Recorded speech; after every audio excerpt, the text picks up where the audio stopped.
सेवै शालिग्राम को माया सेति हेत। पहिरे काली कामली नाम धरावे सेत। शालिग्राम को पूजते हैं और मन है माया में, काली कमली पहने हैं और उसका श्वेत नाम रखे हैं, यानी विवेक से काम नहीं करते हैं और कहते हैं हम धर्म करते हैं।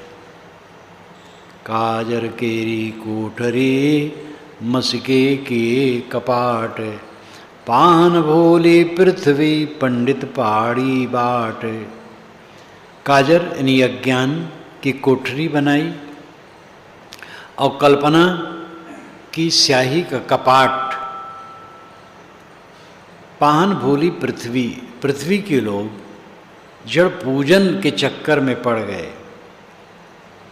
पंडित पाड़ी बाट, पंडित ने रास्ता बना दिया। जब मूर्त पूजा में पंडित लोग, कोई ब्राह्मण मूर्त पूजा जैन बौद्ध यहाँ करने लग जाए तो दूसरे पंडित उसको अजात की तरह मानते थे। ये ईसा के लगभग की बात है। जैन बौद्ध में मूर्त पूजा शुरू हो गई तो कुछ आगे पीछे ईसा गए, तो जब शुरू हो गई तो उसमें जैनी लोग पुजारी रखना चाहे तो ब्राह्मण को, जहाँ ब्राह्मण पुजारी हुआ तो पूजने लगा, उसको वेतन मिलता था। तो दूसरे ब्राह्मण लोग उसको देवलक कहते थे। किसी ब्रह्मभोज में, यज्ञ में, ब्रह्ममंडली में अगर वो आ जाए तो लोग कहें ये देवलक है, देवता पूजता है। देवता पूजने वालों को ब्राह्मण लोग घृणा की दृष्टि से देखते थे। वे मूर्त पूजा के एकदम विरोधी थे। हवन तर्पण और विद्याध्ययन, संध्या उपासना ये सब करते थे। तो लेकिन आगे चल करके जब दिखा कि इसमें आमदनी अच्छी है, तब ब्राह्मणों ने कहा कि वास्तव में मूर्ति का पुजारी होने का जो अधिकारी वो ब्राह्मण ही है, दूसरा नहीं। पंडित पाड़ी बाट, मूर्ति धरि धंधा रचा, पान का जगदीश। मोल लिया बोले नहीं, खोटा विश्वावीस। मूर्त धर करके एक धंधा बना लिया, पत्थर का जगदीश बना लिया, मोल लेकर के लाया रखा।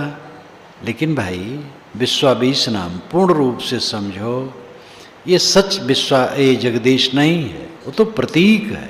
मन मक्का दिल द्वारिका, काया काशी जान।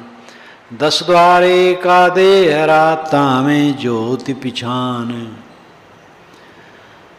साहब कहते हैं ये काया काशी है, मन मक्का है, दिल द्वारिका है, काया काशी है। 10 दरवाजे का देवालय ये शरीर है, इसमें ज्योति, आत्म ज्योति है, इसको पहचानो। इन सब बातों का निषेध करके जो प्रतीक उपासना में एकदम लोग दृढ़ हो गए, उससे मन हटा करके अंतर ज्योत के विषय में साहब निर्देश करते हैं। और यही निर्देश वेद के ऋषि करते हैं, जहाँ अध्यात्म की बात कहते हैं। और यही निर्देश उपनिषद के ऋषि करते हैं, शास्त्र के ऋषि करते हैं। इसलिए कबीर साहब का विचार अगर ठीक से कोई समझे तो वेद शास्त्र उपनिषद के निकट जाएगा। मिश्र बंधुओं ने तो लिखा है, कबीर साहब उपनिषद की सच्ची संतान थे। और इन महाशय ने, उन्होंने महाशय बहुत कहा है कबीर साहब को, और महापुरुषों को महाशय बहुत कहा है।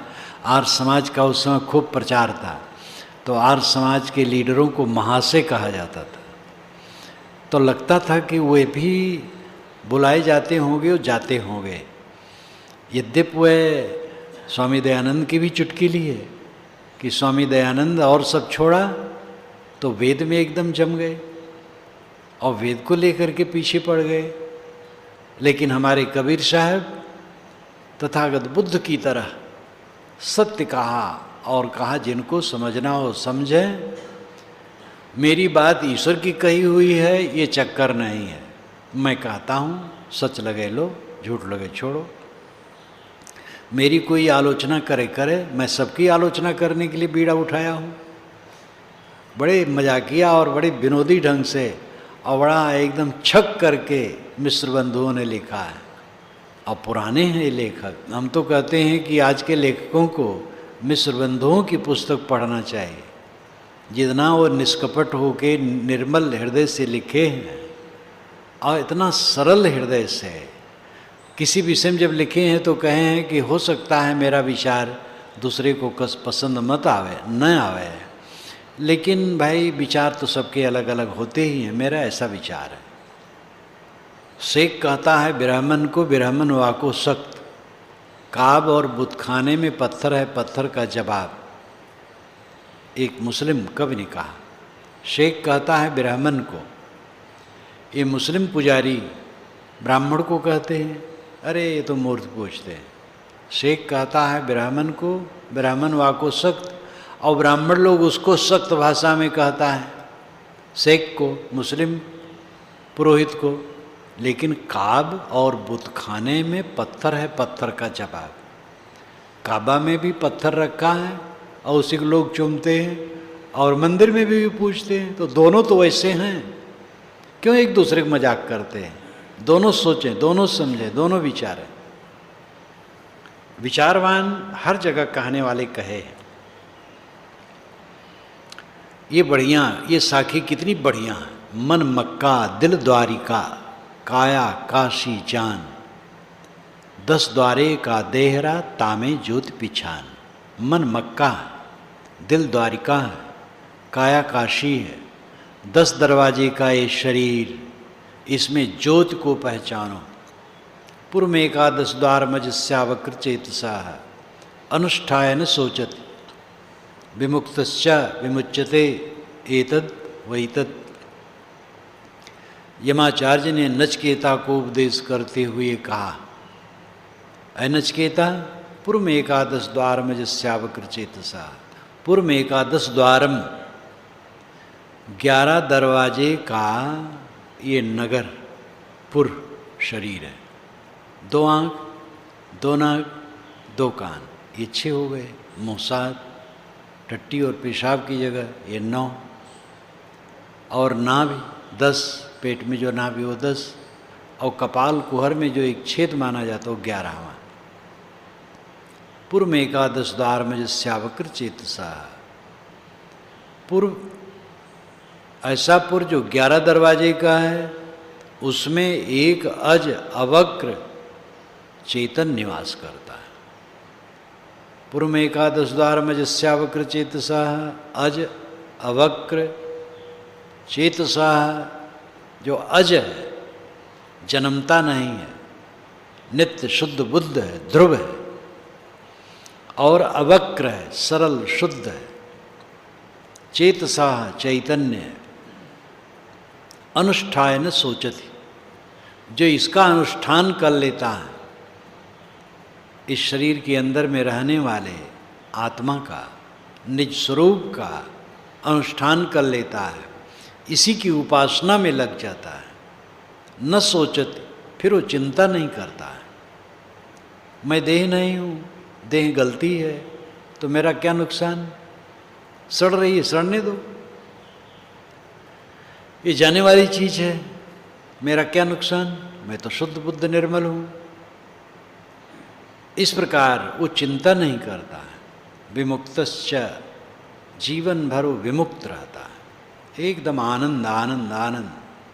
और विमुच्यते, शरीर छूट जाने पर सदा के लिए छूट जाता है सांसारिक बंधन से।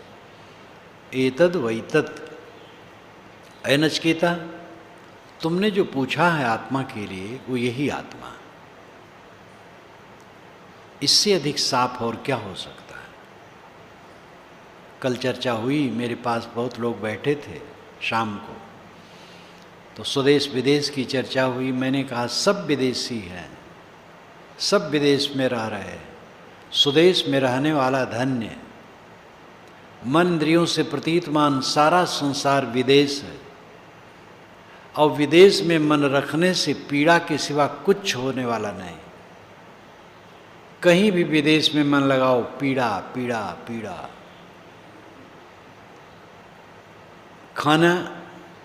खाने में मन लगाओ तो खाने में अनुकूल नहीं पड़ेगा पूरा। ये चीज़ ठीक नहीं, वो चीज़ ठीक नहीं, वो चीज़ ठीक नहीं। कपड़े में मन पूरा नहीं पड़ेगा, रुपए पैसे में संतोष नहीं होगा, पत्नी बच्चे में संतोष नहीं होगा, भाई गुरु शिष्य में संतोष नहीं होगा, कहीं संतोष नहीं होगा। बाहरी चीज़ों में मन लगाओ, कभी संतोष पाओगे ही नहीं। आश्रम बन रहा है, सभागार बन रहा है, उसमें मन ज़्यादा डुबाओ, उसमें भी संतोष नहीं पाओगे। ये ठीक नहीं बना, वैसा नहीं हुआ, वैसा नहीं हुआ। उलझते रहो, सहज रूप से रहो, विवेक से रहो, और विवेक से देख करके जो उचित लगे कर करा लो। बस मन डुबाओ ना, विदेश में अपने मन को न लगाओ, स्वदेश में लगाओ। स्वदेश आत्मदेश है।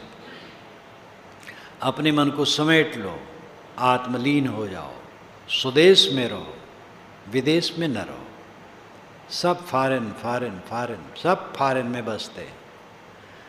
अपने देश में लोग नहीं बसते हैं, बाहर सब बाहर है। आत्मदेश में आओ। कांकर पाथर जोरी के मस्जिद लई चुनाए, ताचर मुल्ला बांग दे क्या बहरा भया खुदाए। कंकर पत्थर जोड़ करके मस्जिद बना ली और उस पर चढ़ करके मुल्ला बांग देते हैं, क्या ईश्वर सुनता नहीं है? ये व्यंग है साहब का। ये कहा जा सकता है कि जब बांग देते हैं तो अन्य मुसलमानों को जगाते हैं कि भाई उपासना का समय आ गया है, नमाज पढ़ो। लेकिन श्लेष तो इसमें ईश्वर का ही है, अर्थ चिपका हुआ। कबीर साहब तो सूफी थे। सूफी को, वेदांती को और मिश्र बंधुओं के शब्दों में उपनिषदों की संतान कहो, निर्गुणी संत, आत्मलीन पुरुष। कबीर साहब यही नहीं मानते थे कि बाहर किसी की प्रार्थना करना है। प्रार्थना एक मनोभावना है। आप प्रार्थना करते, कोई सुनने वाला नहीं। वस्तुतः आत्मलीन होना है, अपने में लौटना है। तो कबीर साहब अपरोक्ष का बोध देने वाले हैं। वेदांत में भी, उपनिषद में परोक्ष ब्रह्म और अपरोक्ष ब्रह्म दो की उपासना है। लेकिन परोक्ष ब्रह्म की उपासना का फिर आगे खंडन है। अपरोक्ष ब्रह्म की ही उपासना मान्य है। मन इंद्रियों से प्रतीतमान जहाँ तक उपासना की जाएगी वो परोक्ष है।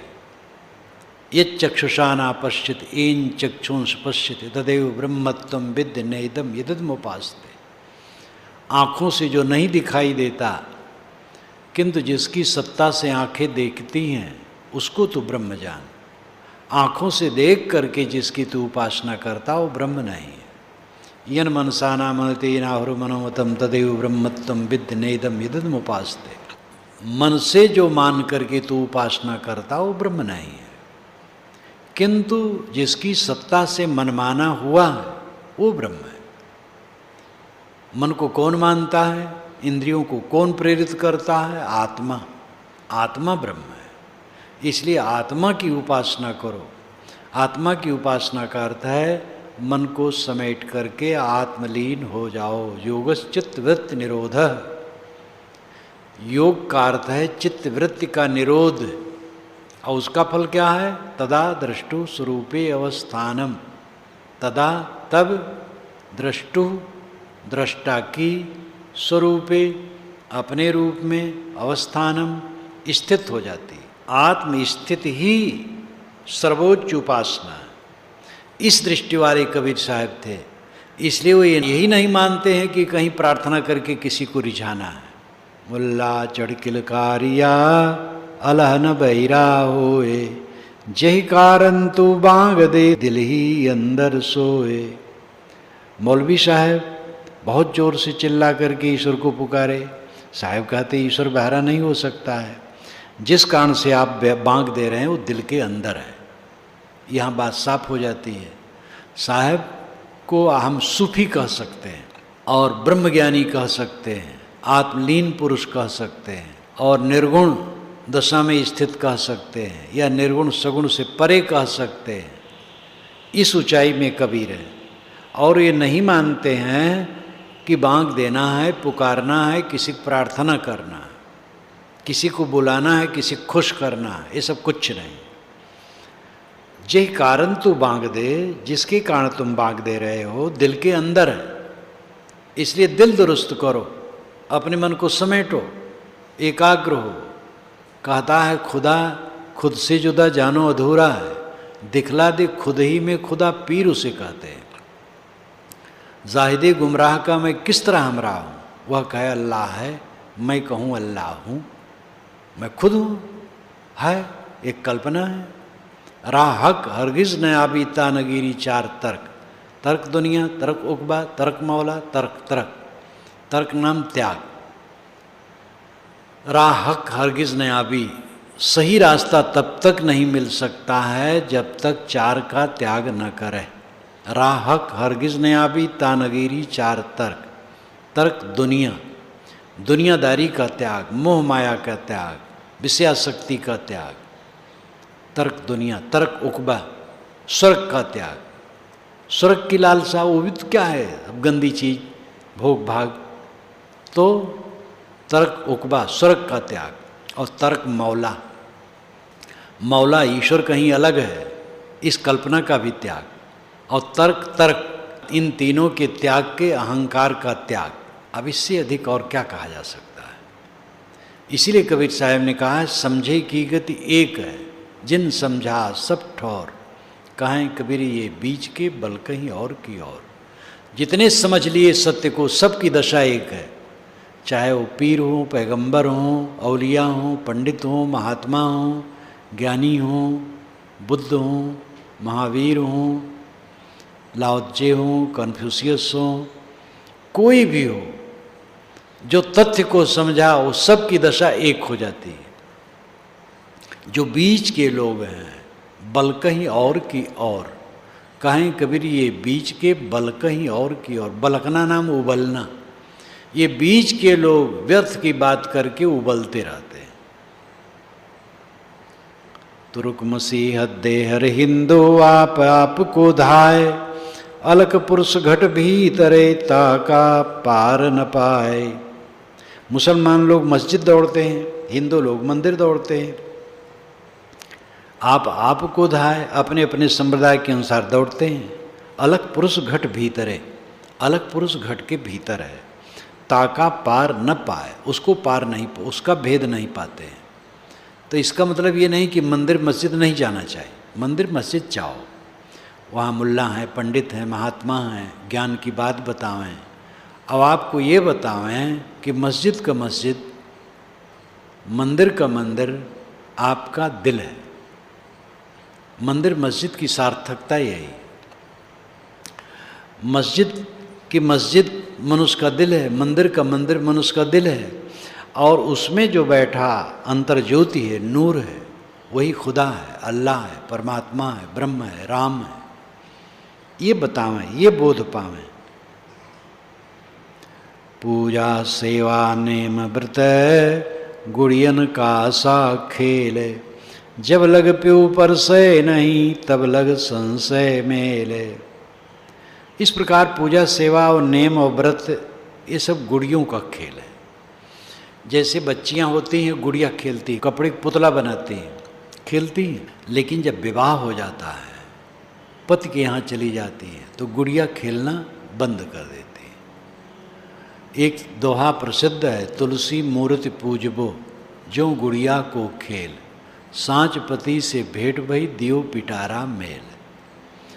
गोस्वामी जी कहते हैं कि मूर्ति पूजना गुड़िया की पूजा की तरह है। तुलसी मूर्ति पूजबो जो गुड़िया को खेल, सांच पति से भेंट भय, जब सांच पति से भेंट भय तो दियो पिटारा मेल, वो पिटारा में रख देती है।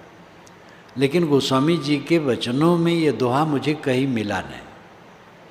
तो और कोई तुलसी होंगे, एक लेखक ने लिखा है तुलसी और तुलसी, एक पुस्तक है, यानी गोस्वामी तुलसीदास जी के अलावा भी तुलसी हुए हैं।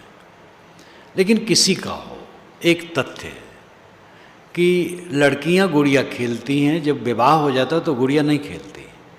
इसी प्रकार जब तक बालपन है अध्यात्म में, तब तक ये सब पूजन पाजन है, और जब विवेक जगेगा, आत्मज्ञान हो जाएगा, तब ये संशय समाप्त हो जाएगा। लेकिन जब आगे आगे बढ़े, कहते मूर्ति पूजा सीढ़ी है, और कोई जीवन भर सीढ़ी पर बैठा रहा है, छत पर कभी न जाए, तो उसके लिए सीढ़ी कहाँ हुई? बुढ़ा गए, मूर्ति पूज रहे हैं, अभी आत्मज्ञान नहीं हुआ है। तो आत्मज्ञान की तरफ साधक को बढ़ना चाहिए। जब तब दीखे थोथरा तीरथवत विश्वास, सुवास से मल से या यो जग चला निराश। जब तब तीर्थ व्रत में विश्वास करना, ये हल्की बुद्धि का लक्षण है। सुगा सेमल के फूल का सेवन किया, फल का सेवन किया, चोंच मारा तो उसमें रुई निकली, रस नहीं निकला। इसी प्रकार ये बाह्य क्रियाकांड में जीवन बिताते बिताते क्रोध, काम, लोभ, मोह नहीं गए, मन में शीतलता नहीं आई, तो क्या हुआ? नहाए धोए क्या भया, जो मन मैल न जाए। मीन सदा जल में रहे, धोए बास न जाए। नहाने धोने से भी क्या होगा अगर मन का मैल न जाए तो? मछली सदैव पानी में रहती है, लेकिन उसको निकाल करके खूब रगड़ रगड़ करके साबुन से धो तो भी उसकी गंध नहीं जाती, सदैव पानी में रहते रहते भी। तो जब तक मन निर्मल न होगा तब तक शरीर के धोने से क्या होगा? निर्मल गुरु के ज्ञान सो निर्मल साधु भाए, कोयला होए न उजरा सो मन साबुन लाए। गुरु के निर्मल ज्ञान से कोई निर्मल चित्त का साधक साधु ही निर्मल होता है। गुरु का ज्ञान निर्मल है, लेकिन साधक का मन भी निश्चल हो, सरल हो। बांध करके बैठा है, जो मान लिया है पकड़े बैठा है, तो कुछ नहीं हो। सरल चित्त रखे और अपने दिमाग की खिड़की को खोल करके सब दिशाओं से हवा आने दे, और उसमें निर्छीर विवेक करे, सार क्या है असार क्या है। सार को ले, असार को छोड़े। कोयला होए न उजरो सोमन साबुन लाए, कोयला को सोमन साबुन से धो तो उजला ना होगा, और 101 मन साबुन से धो तो उजला हो जाएगा।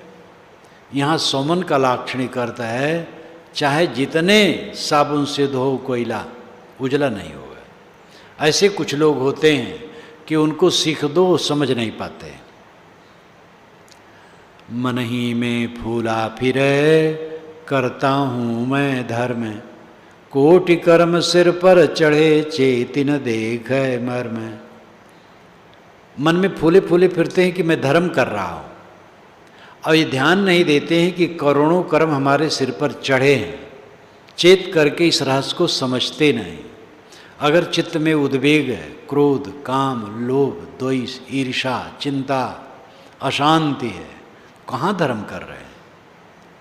धर्म करना तब हम मानेंगे जब हमारे चित्त में उद्वेग न रहे, विश्राम, शिकायत न रहे। पत्नी, बच्चे, भाई, संबंधी, साथी, बराती, पड़ोसी, सबके लिए शिकायत शिकायत शिकायत, कलह कलह कलह, उद्वेग, असंतोष, तो कहाँ धर्म कर रहे हैं? खाली ऊपर का खटकर्म कर लेने से, बाह्य आचार कर लेने से धर्म की पूर्ति नहीं होती है। चित्त की निर्मलता ये धर्म है। चित्त को निर्मल बनाने का परिश्रम धर्म है, और ये स्वाध्याय, सत्संग, साधना, चिंतन, मनन से संभव है। मरती बिरिया दान दे, जीवन बड़ा कठोर, कहें कबीर क्यों पाए, खाड़ा कावा चोर। मरती बिरिया दान दे, जीवन बड़ा कठोर, जीवन भर बड़ा कठोर, ठगने वाला, धोखा देने वाला, दूसरे को पीड़ा देने वाला। एक सज्जन रहे गांव में, कहीं कोई ज़मीन बिके वहाँ पहुँच जाए, बेचने वाले से कहें इतना हमें दो, नहीं तो हम अड़ंगा डालेंगे, तुम लिख नहीं पाओगे। वो बेचारा दे क्या करे, मकान बनाने लगे, पहुंच जाए, नींव डालते ही इतना रुपया हमें दो, नहीं तो वड़ंगा डालेंगे। बहुत परेशान लोगों को करते थे। और धार्मिक खूब बने, चंदन लगाए रहे, बढ़िया बढ़िया श्लोक भी कहा करें बीच में, और समझे हम सबको मूर्ख बना रहे हैं। लेकिन धीरे धीरे उनका जीवन इतना क्लांत हुआ, क्लांत कर्म में था, उनके बच्चे उनको तिरस्कृत किए। ऊपर वाला सब देखता है, इसका अर्थ क्या है? कारण कारज की अटूट व्यवस्था है। जो कुछ किया जाता है उसका परिणाम हमारे जीवन में आना पक्का है, कोई रोक नहीं सकता है। हम भगवान भगवान कह करके धोखा नहीं दे सकते हैं अंतरात्मा को कि बड़े भगवान के भगत हम हैं। भगवान के भगत बने रहो, चित्त शुद्ध न करोगे तो असली भगवान रीझेगा नहीं। असली भगवान अंतरात्मा है, और वह प्रसन्न तब होगा जब जीवन निर्मल होगा। जीवन बड़ा कठोर, मरती बिरियाँ तब 10 बरना का दान दिए। अब मरने लगे तो 10 बरना 10 बछिया छुए, कोई कोई 11 भी छू लेता है। और वो बछिया भी क्या छूना, ब्राह्मण लोग बेचारे बछिया पकड़ पकड़ करके घसीट घसीट लावें उनके पास, मेहनत करें तो 20 आना हुए थे। बछिया का दाम कितना है, और घसीट करके लाए वो पारिश्रमिक कुछ नहीं, 20 आना। पता नहीं अब बढ़ा है कि नहीं बढ़ा है, 50 वर्ष के पूर्व की बात मैं कहता हूँ। तो 10 बरना दान दे दिए, तब बैतरणी नदी वो पार करेंगे। तो साहब कहते हैं कि मरती बिरिया दान दे, जीवन बड़ा कठोर, जीवन भर कठोर रहे, मरती बिरिया दान दे करके बैतरणी तरना चाहते हैं। कहें कबीर क्यों पाइए खाड़ा कावा चोर। खाड़ा तलवार, तलवार की तो चोरी किए हो और सुई का दान किए हो, लाभ हो जाएगा। जीवन भर दूसरे को सताए हो, बेईमानी बदमाशी में डूबे हो और ये दिखावक काम कर रहे हो, तुम्हारा कल्याण हो जाएगा। वो लिख दिया गया है शास्त्रों में, इतना कर लो बस सब पाप कट जाएगा। ये मंत्र जप लो सब पाप कट जाएगा, ये नाम जप लो सब पाप कट जाएगा। इसलिए शास्त्र बहुत सावधानी से पढ़ना चाहिए। शास्त्र में बालू शकर दोनों मिला है। रामकृष्ण परमहंस यही कहते थे, जब कोई पंडित मिलने जाए तो कहे बतलाओ शास्त्र पढ़ते हो कि ध्यान करते हो। अरे कहे महाराज ध्यान क्या करता, हम लोग पंडित हैं, शास्त्र पढ़ते हैं। अरे शास्त्र में तो बालू शकर सब मिला है, ध्यान करो, मन को साफ करो।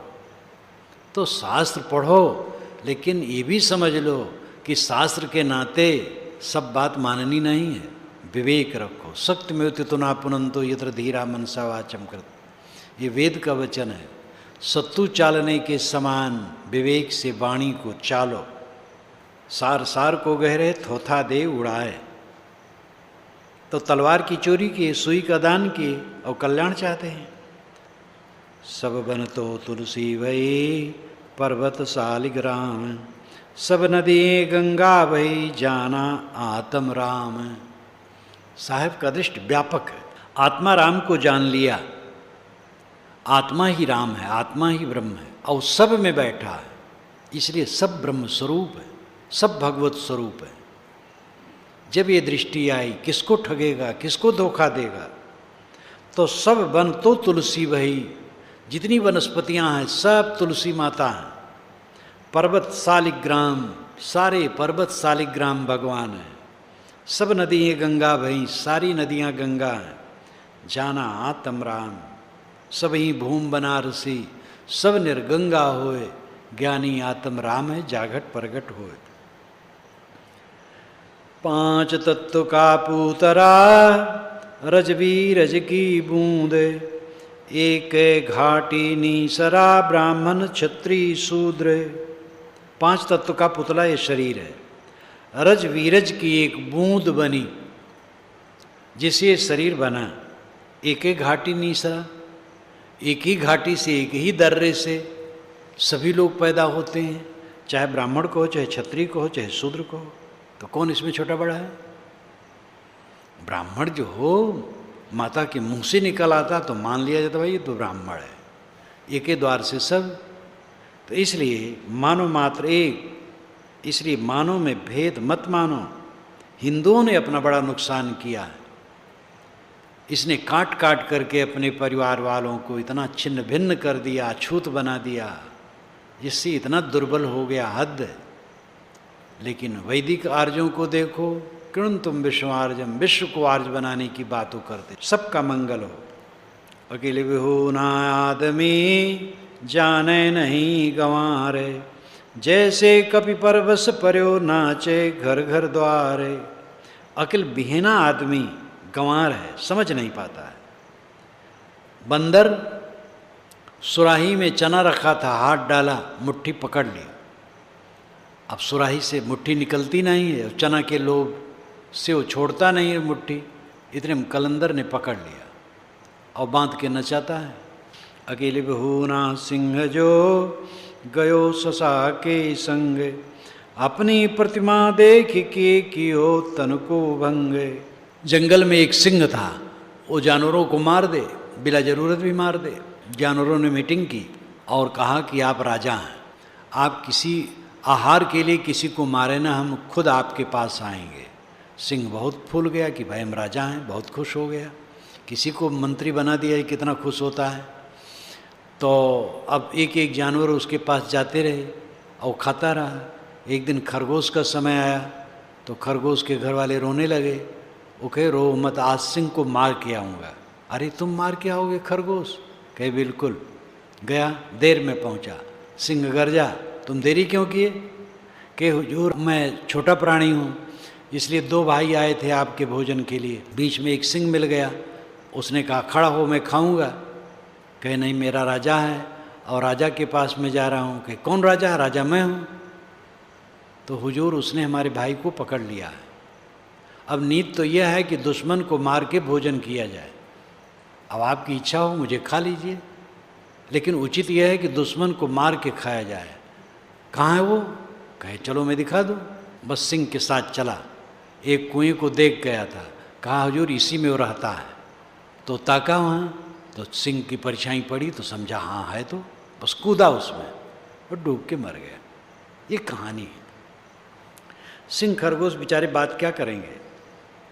तो अहंकार में पड़ करके अकेले बहु ना धरा गज फंदे पड़ो आए, ऐसे सब जग बंदिया काहि कहूँ समझाए। इसी प्रकार एक हाथी को एक सियार और लोमड़ी, ये सोचे इसका बड़ा मांस है, इसको खाना चाहिए। कहे तो क्या किया जाए? तो फिर गए, प्रार्थना किए, दंडवत किए कि आप हमारे बन के राजा हैं और एक दूसरा राजा रहता है, उसको मार दीजिए तो आप स्वतंत्र राज्य आपका हो जाए। कहे कहाँ है? तो स्फटिक शिला में ले गया। तो परछाई देखा हाथी, समझा दूसरा हाथी है, तो सिर मारा उस पर और मारते मारते मर गया। तो सियार लोमड़ी कई दिन तक उसके मांस खाते रहे। ये भी कहानी है। पंकहे तो परवस पर्यो सुवा के बुदिनाही, अकिल बिहोना आदमी यो बंधा जगमाही। सुगा नलिका यंत्र में लाल मिर्ची के लोभ से बैठा खाने के, और चरखी घूम गई, उसमें वो फंस गया। तो लाल मिर्ची के लोभ में वो फंसा। ये सारे उदाहरण यहाँ विवरण से दिए गए हैं। बीजक में आपन पो आप ही बिसरो में और परिनिश्चित रूप से है। बिना वसीले चाकरी बिना बुद्धि की देह, बिना ज्ञान का जोगना फिरे लगाए खे है। ये पुरानी कथा है। बिना वसीले चाकरी, सोर्स। आज देखो नौकरी के लिए सोर्स चाहिए। 500 वर्ष के पहले साहब कहते हैं बिना वसीले चाकरी, बिना सोर्स के चाकरी नहीं मिलती, नौकरी नहीं। बिना बुद्धि की देह, इसी प्रकार बिना बुद्धि के देह बेकार। विवेक होना चाहिए। बिना ज्ञान का योग ना, योग कर रहे हैं ज्ञान है ही नहीं है, किस में मन लगा रहे हो? बाहर आत्मा में लगाओ, ज्ञान चाहिए। फिरे लगाए खे, शरीर में धूल लगा करके घूम रहे हैं, तपस्वी कहलाते हैं। दुविधा जाके मन बसे, दयावंत जिय नाही, कबीर त्यागो ताहि को भूल दे जनिबाई। जो दयावंत नहीं है, जिसके मन में दुविधा है, उसको त्याग दो, उसका हाथ मत पकड़ो। धर्म का लक्षण है कि आदमी दयावान हो और निसंदेह ज्ञानवान हो, दुविधा न हो, अलग खोजता न हो, आत्मबोध में निष्ठ हो। परमात्मा खोजना नहीं है, परमात्मा को पुकारना नहीं है, बाहर दौड़ना नहीं है, आत्मा परमात्मा है, ये निसंदेह बोध हो।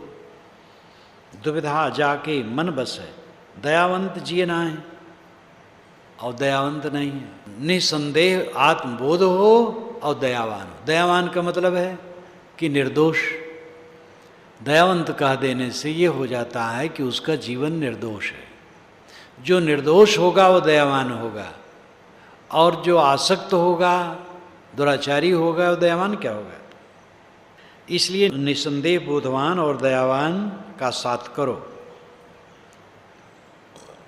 चिंटी चावल ले चली, बीच में मिल गई दाल।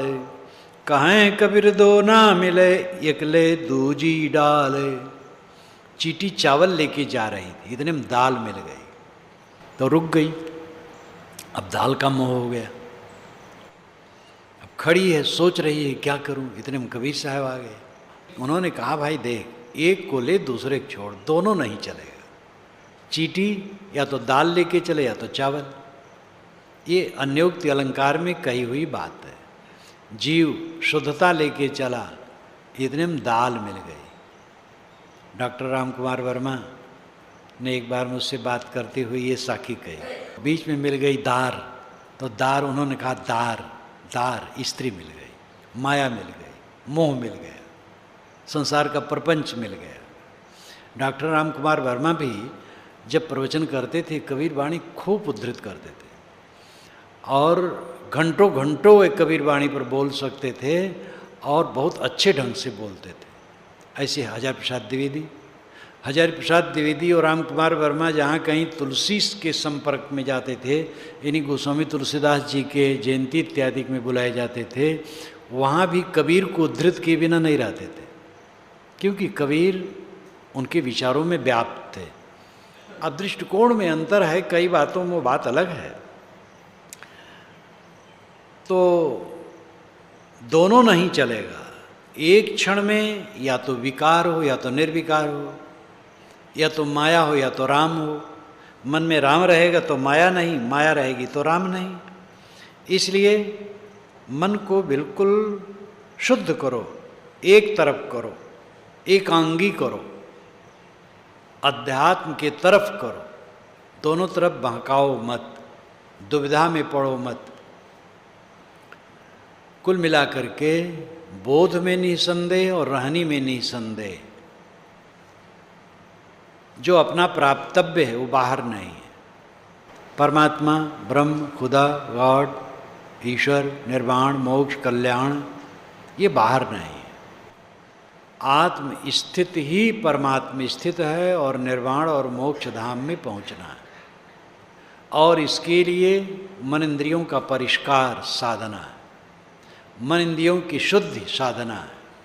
बाकी कर्मकांड अपनी जगह पर उन लोगों के लिए कुछ ठीक है जहाँ पर जो जन्मे हैं।